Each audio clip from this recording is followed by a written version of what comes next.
SCP-5250 Act 1 The Lake South, the Deer North. Recipe Number SCP-5250 Ease of Preparation Teta. Safe. You think of this photo as such a nice place to chow down on a big bowl of SCP-5250. Even the deers left some tracks, so you can tell where you shouldn't be going or looking. Special cooking procedures. Growing up in rural Michigan, nothing blocked out the cold like a big bowl of your mama's special SCP-5250. Now you know some people would say there are 1,001 ways to make SCP-5250, but they'd be worse off than the deer trapped beneath the ice. You sigh, as you've forgotten how to cook it. It's been so long. Thankfully, you've got the recipe right here. How convenient. 1 lake in rural Michigan. 1 5-meter tall security fence. 2 armed guards. For freshness, make sure to switch these out frequently. A dash of sound dampening equipment. How did you forget? It's a pretty simple recipe all in all. Now you recall, there's just a couple of things to avoid when making this. You are never, ever to step on the ice, no matter what that silly deer is doing. Don't try and help him. He'll be fine. If you're not sharing a recipe, don't share anything. That crazy old deer will hear you. No writing, unless it's a recipe. If he can't read the document, you know he can't get out. Only use the second person. No first person, no passive voice, no third person. Description. To cook a splendid dish like SCP-5250, you first take the lake by the cabin as a base. Add in an unceasing appetite, the lake's edges opening up like the gaping jaws of a deep-sea fish. Crack open 2 sheets of ice by accidentally tossing a spoon onto it. Remember not to stare deep, deep down into its depths, because what is in there is not human, no matter how much it may cry. You are not to fall down into its hole. You are not to look down there. You are not to feed it with what tapestry of yourself you have weaved in your mind. Apply 3 pints of a taste that appears similar to what you used to feel when you swallowed 5 chili peppers whole. The fire within almost calls, reaches out to you. The heat and warmth makes you feel more comfortable. You will need heavy amounts of seasoning with its umami flavor.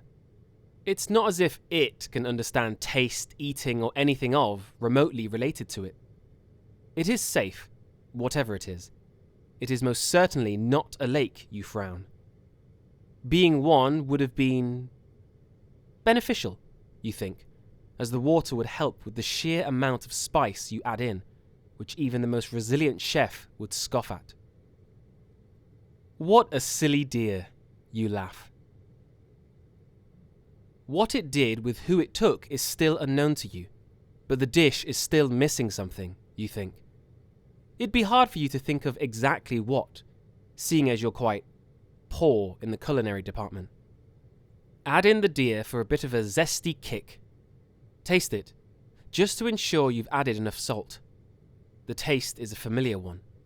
It reminds you of the woods behind your house, where you used to go and creep amongst the bushes and trees, and pretend that you were a hunter on the prowl.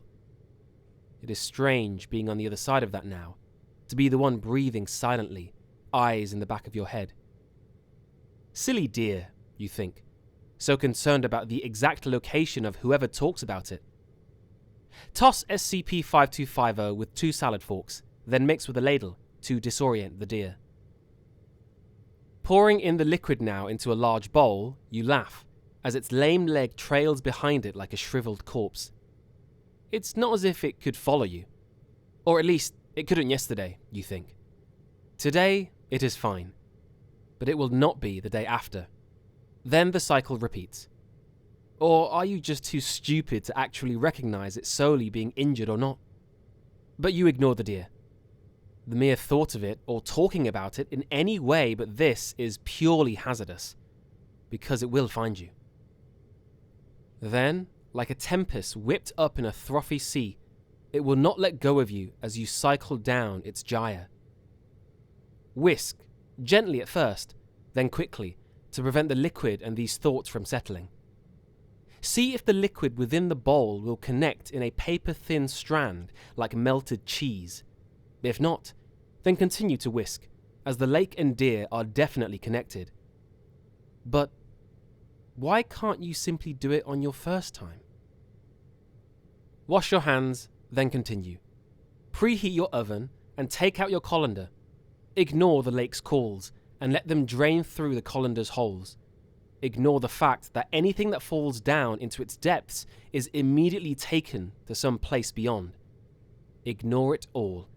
The bubbling stream is all you should focus on, with its soft, gentle calls, repelling that of the siren song. SCP-5250 wasn't thought of by you. Not like you could. You're always of the mind that your grandma made it, as a secret family recipe, even if you don't have one. Nor are you always the same you. However, you find SCP-5250 pairs well with the same cabin from the lake you always think of, and cheese. The charcuterie board is made of the same wood that the cabin, built in 1999, was. It was owned by two men, a Mr. Josephus Dryadre and a Mr. Neil Williams. Both of them are deceased, having died of natural causes in 2000. A shame, you tell yourself, as you remove the dish from the oven with an oven mitt. Plate the dish well, ensuring that all the elements are equally presented in a way that is mysterious, familiar, and brand new all at once. It's a difficult task. Are you sure you're ready for it? After all of that, you're done cooking up a likely amazing stew of SCP-5250. The aromatic, delectable aura of the dish you've made reminds you somewhat of home. Of you, even. But ignore that as well. The smell tickling your nostrils must not be given mind. You've done better than you thought you could.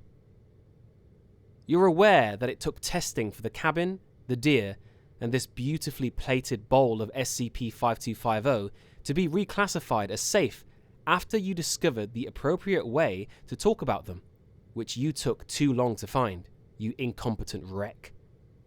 Below, you've decided to attach some relevant documentation, to add a little more spice to the recipe, and ensure that future cooks in training can serve up a dish just as decadent and spectacular as yours should be. One that the lake and the deer are both allergic to. They may as well be illiterate. They hardly can understand what a good recipe is. Addenda. You have done some tests with SCP-5250, adjusting ingredients here and there, and seeing what would happen if you tasted what came out of it. Below, you can find the results, future chefs. Actions. Stepping into the lake. Helpful ingredients. Snowshoes, to help pad out his weight. Result? You saw him slipping under the ice.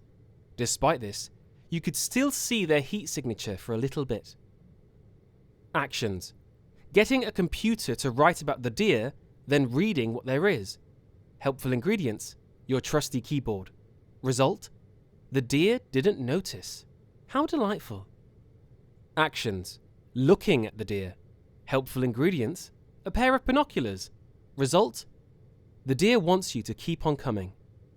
Actions. Attempting to kill the deer. Helpful ingredients. Some fiery gunpowder and 2 .45 caliber bullets with earthy undertones. Result? A disappointing presentation, as the deer was completely fine. Actions. Preparing a nice beef jambalaya. Helpful ingredients. A pinch of salt, some vision-blocking goggles, thermal imaging systems, and infrared sensors. Result? The lake didn't quite like that. You weren't supposed to see what lies beneath. Actions. Waiting. Helpful ingredients. A sprinkling of nothing. Result? The wind blows. The lake is hungry. In the cabin, when you and the others first came, you found a journal with some entries written by Mr. Dryadre. In the cabin, there was not much else, except for a gun found near the door. You decide to attach the journals below, with approval from your site director. It is not as if there is much else you can do. You are stuck in the snow that rages outside. The deer seems interesting to him being one of the guards outside. Start your stove. Set it to simmer. January 20th, 1999. I enjoy that what I can see right now is exactly what I've pictured in my mind. The fire is crackling, Neil is snoring his ass off, and I am writing this. We finish work on the cabin tomorrow.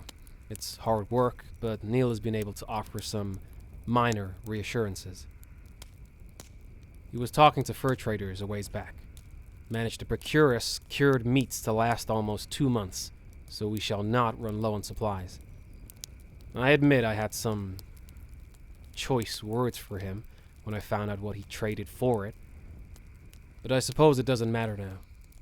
It is not as if I'd need the damn thing now that we plan to live up here. JD. You revise your recipes, awaiting orders. The snow is picking up.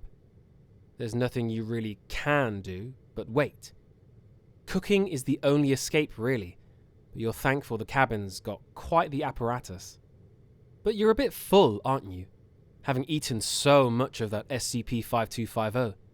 It's really filling, and the sort of flavor you'd only get by accidentally biting down on your own tongue. It's a strange flavor, certainly, but nothing too strange. Perhaps a bit familiar, really. You sit and think. Think about deer, their webs of antlers, their majestic look. They seem quite trustworthy, don't they?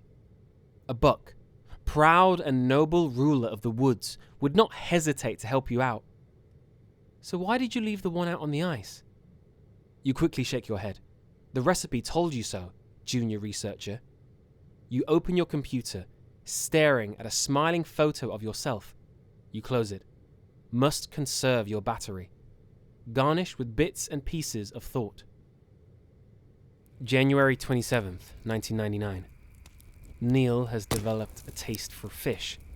He's been spending his time ice fishing in the small pond out back.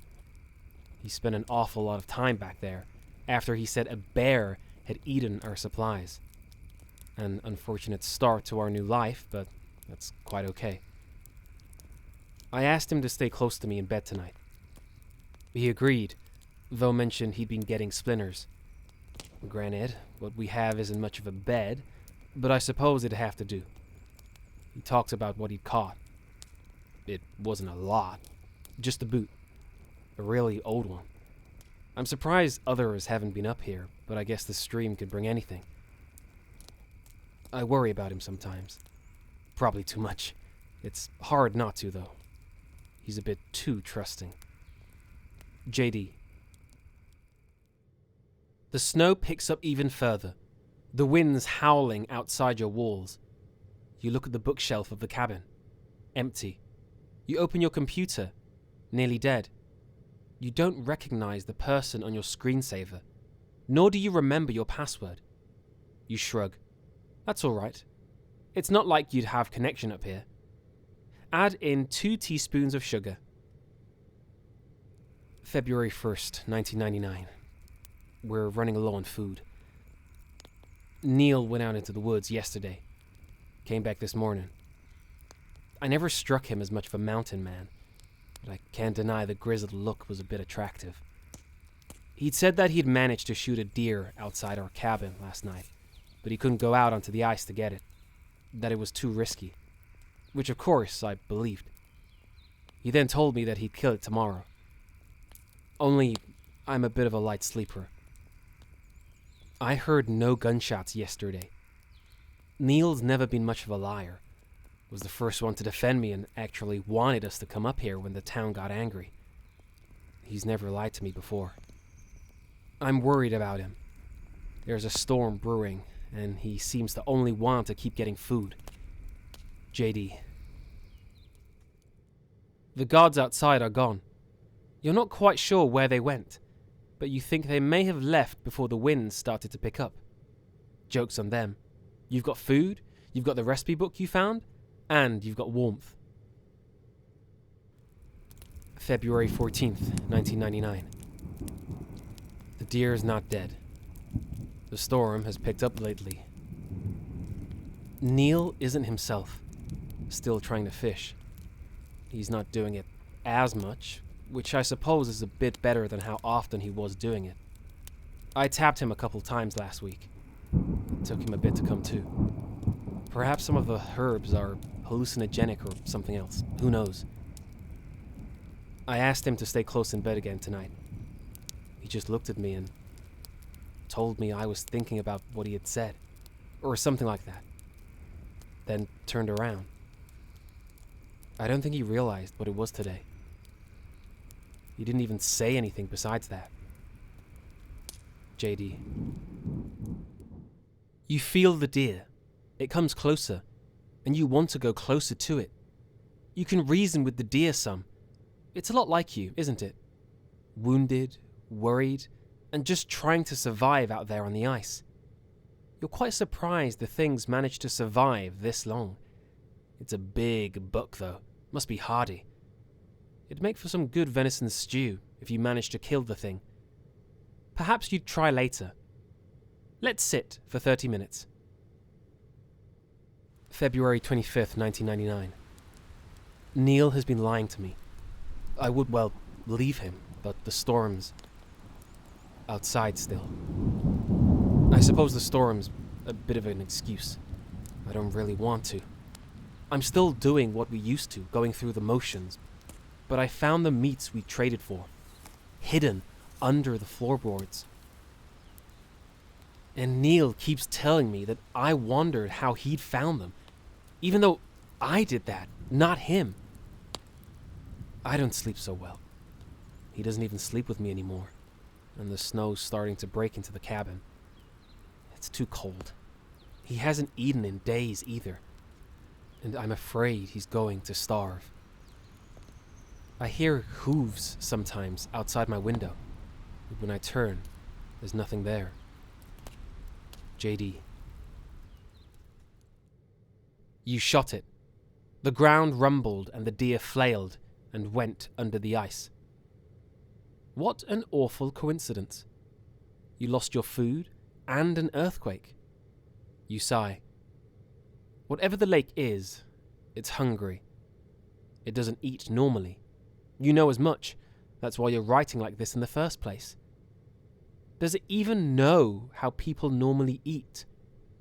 It's only tipped off when you talk about it without using you. So this starves it somewhat. But it knows you're here. Add 2 cups of you. I believe he is dead. I don't know when I'm writing this. I don't know what I'm doing here. I don't at all. The deer isn't dead. It's completely fine. I saw him step out onto the pond to kill it, and he fell in. Just like that. And the deer did too. And then the deer came back up. It was wounded, and then it was fine, and the deer sounded fine, and he didn't come back up, and he was a lying bastard. But he was my lying bastard. JD. You walked over to the lake today. The deer had returned. In the small hole, perfect for one to ice fish in, you look down, and you almost want to jump in, but you don't. You feel like it's drawing you, it's calling you, as if it's a part of you you've lost. How awful it is you and the lake must be without each other. How awful it is you and the deer must be without each other. How great it would be to go walk over and join the deer. However, you are cold. It would be so warm to kill the deer and steal its pelt. But it doesn't have a pelt. It's not quite itself, just like you aren't yourself. As if you were staring at it through a dirty mirror, as if you were being reflected within a dirty mirror. Stir in a pinch of self-doubt. The traders have been coming by every 3 days or so to give me food. I'd be dead without them. Guess they took pity on me. But they've gone now. Haven't come by in a week or so. It's hard to tell because it's so dark outside. I have to block out the windows because of all the snow and the holes that something punched through. Looks like a gun, but I don't know. I hear a knock at the door. Maybe it's them, JD. It was not them. It was a deer. The deer sounded like a man. The deer sounded like them. I heard it say, "Help me. I am stuck." There were 2 more holes in the ice. The pond is bigger. I saw the deer enter their mouths. Then it left. Then they went into the deer's mouth and both went into the ice. What do I do? What do you do? Clip, clop, clip, clop. There are noises outside your cabin. Then nothing. Then a phone rings, but the phone is outside. It is the guard's phone. They're back! How great for you. But the guard doesn't answer. Nothing does. And then you notice the ringing comes and goes with the clip and the clop. Cook for 40 seconds on high heat. You have been waiting, silent, for 3 days now. You can only tell the passage of time via the birds. Crows and owls at night, and sparrows at morning. The tapping is there. You hope Neil is here. Wait. You hear a knock. Maybe it is Neil. You recognize there are no more journal entries. Disappointing. Because perhaps you'd know what the deer is. However, your thermal imagery has shown that the deer leads under the ice. Its hoof connects to a thin strand which leads to a large familiar mass waiting patiently underwater. It rings, it clips, it clops, it cries out to be heard, for it is hungry. Your computer manages to eke out a single bar of connection from the car, which is running on its last legs. You can hear something stabbing it, running upon its hood, destroying it down to its last metal bits before a loud splash can be heard. Then you lose your connection. But it was enough time to send the document through, at least. You can remember, at least, that part of you. But you are stuck. The snow is bearing down on your cabin. You write this for your future chefs. There is a knock at the door. You have your gun ready, locked and loaded to fire. Maybe you are being rescued. But you're hungry. So hungry. And you want to cook up another bowl of SCP-5250. A nice, creamy, warm and steaming bowl of SCP-5250 stew. The lake feels like that. Like one big pot of it. So maybe, deep down, you hope it is the deer. Maybe it is you at the door. Maybe. You open it and... voila. Your dish is finished. End document.